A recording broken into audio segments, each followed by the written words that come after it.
Nakiisa ang mga Pinoy sa Paris sa magarbong New Year's Eve celebration doon.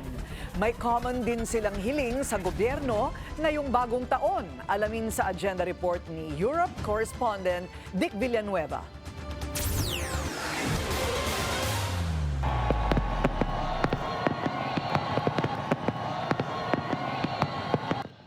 Hindi mahulugan ng karayom ang 2.5 kilometers na sikat na Avenue Champs-Élysées sa Paris sa dami ng nanood ng New Year's countdown fireworks sa historical Arc de Triomphe.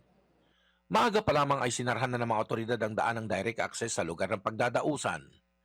Maging ang mga subway na may access sa venue ay hindi na nagbababa ng pasahero. Matindi rin ang seguridad sa pasukan at labasan. Habang naghihintay ng countdown, naghihiyawan ng lahat sa tuwing nagpapalit ng kulay ang Christmas lights na nakapalamuti sa 400 puno na kahalera sa Avenue Champs-Élysées.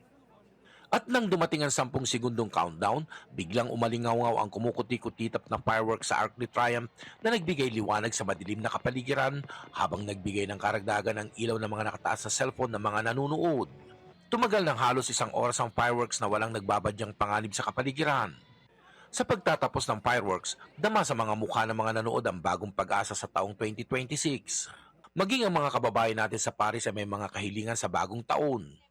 Ayon sa kanila, sa 2026 daw ay sana mapuksa na ang talamak na korupsyon sa Pilipinas at makulong ang mga kurakot.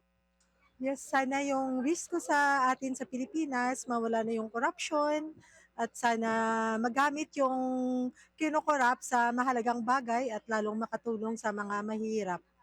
Hiling din nila na magandang benepisyo para sa mga OFW, lalong-lalo na para sa naiwan nilang pamilya sa Pilipinas.